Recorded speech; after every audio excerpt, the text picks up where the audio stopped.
Je dois faire un programme sur le tri par sélection en Python pour m'aspect NSI, mais je ne comprends rien. Pouvez-vous m'aider? Ce week-end, j'ai reçu un message de Tom sur l'assistance WhatsApp de Nouvelle Classe. Si tu veux que nous, l'équipe Nouvelle Classe, on te réponde sur WhatsApp pour t'aider dans tes cours, n'hésite pas à nous rejoindre en t'abonnant sur nouvelleclasse.com. Je te mets le lien dans la description de cette vidéo.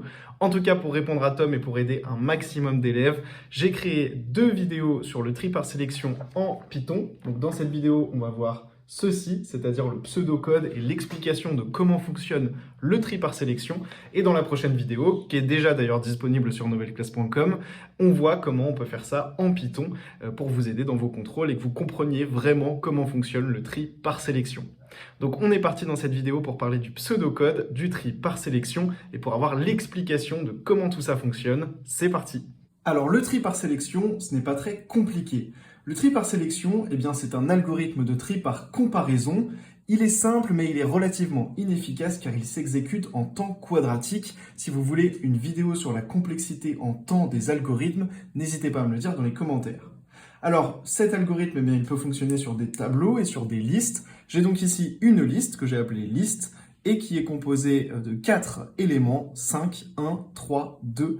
Et l'idée, ça va être de trier cette liste grâce à un algorithme de tri par sélection. Alors, tout d'abord, ce qu'on va noter, ce sont les indices de nos éléments de cette liste. Donc, ce qu'on appelle les indices, en fait, ce sont les indices de position qu'on peut noter petit i. Je vais donc noter ici les indices de position petit i. Et donc, le premier élément, il aura pour indice de position i égale 0. Le deuxième élément, il aura pour indice de position i égale 1. Le troisième, i égale 2. Et le quatrième, i égale 3. Donc attention, les indices de position commencent à 0. Et voici comment fonctionne l'algorithme de tri par sélection. Alors, ce qu'on va faire tout d'abord, c'est qu'on va sélectionner le premier élément de notre liste, donc l'élément d'indice de position égal à 0. Donc, i est égal à 0, qui est donc ici 5. Et je vais mettre, on va dire, une sorte de curseur sur cet élément que je vais appeler min, M-I-N. Min, c'est donc une variable qui désigne l'indice de position de l'élément le plus petit de notre liste. Au début, on considère que c'est le premier élément de notre liste. Au début, c'est un peu l'initialisation. On dit que le min, c'est l'indice i égale à 0. Et on va ensuite faire des comparaisons sur le reste de notre liste pour déterminer qui est réellement l'élément le plus petit et quel est son indice. Donc au début, on dit que min, c'est i égale 0, donc le premier élément de notre liste. Et je vais passer ensuite à l'élément suivant. Je vais regarder cet élément. Cet élément, c'est 1. Est-ce que 1 est plus petit que 5 ? Oui, 1 est plus petit que 5. Je vais donc venir déplacer ma variable min, hop, sur ce deuxième élément de notre liste. Je vais placer le min ici. Je vais donc dire que maintenant, l'indice de position de l'élément le plus petit de ma liste, c'est i égale 1, car j'ai ici la valeur 1 qui est plus petite que 5. Je continue la comparaison. 3 est plus grand que 1, donc ça ne m'intéresse pas. Le min est toujours ici.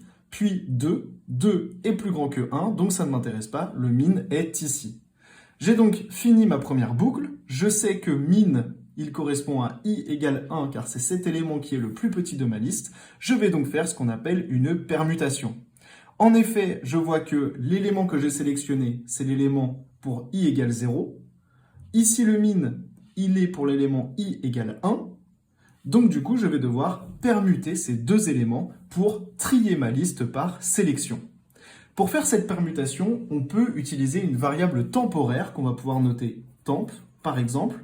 Et voilà comment ça va marcher. Je vais prendre la valeur du premier élément de ma liste, donc 5. Je vais venir la mettre dans ma variable temporaire temp. Je prends ensuite la valeur pour laquelle l'indice de position est i min, donc c'est-à-dire la plus petite valeur de mon tableau. Donc je prends le 1 que j'ai ici, je le place à la place du 5, et je viens récupérer dans ma variable temporaire la valeur 5, que je vais mettre ici à la place du 1. Donc ce que j'ai fait en fait, c'est tout simplement une permutation entre 1 et 5 en utilisant une variable temporaire. Je vais donc me retrouver avec ma liste, qui s'appelle donc toujours liste, et qui sera égale cette fois-ci à 1 qui a été placé en premier, puis 5 qui se retrouve ici, puis 3 et 2 qui n'ont pas bougé. Voilà donc la nouvelle forme de ma liste, et je vais maintenant re-rentrer dans une boucle pour à nouveau faire un tri par sélection sur le reste de ma liste. J'ai traité le cas i égale 0, je vais donc maintenant sélectionner le deuxième élément de ma liste, donc pour i est égal à 1.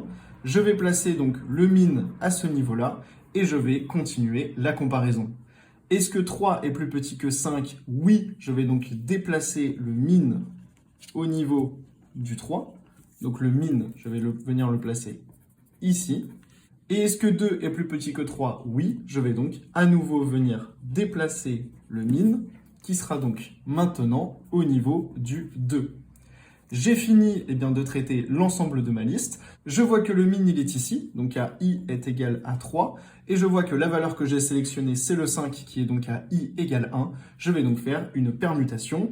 Je vais placer le 5 dans ma variable temporaire, prendre le 2, venir le mettre à la place du 5, et venir ici récupérer le 5 pour le mettre à la place du 2. Je vais donc faire une permutation entre 5 et 2. Je vais donc, à la troisième étape, à la troisième itération, me retrouver avec ma liste égale à 1, cette fois-ci 2, puis 3, puis 5. Et on voit à présent que ma liste est triée. Donc je vais continuer évidemment de faire le tri par sélection sur les derniers éléments et je vais me rendre compte que de toute façon ils sont déjà correctement triés, donc je n'aurai pas à faire de permutation. Et je me retrouve donc avec une liste triée par sélection.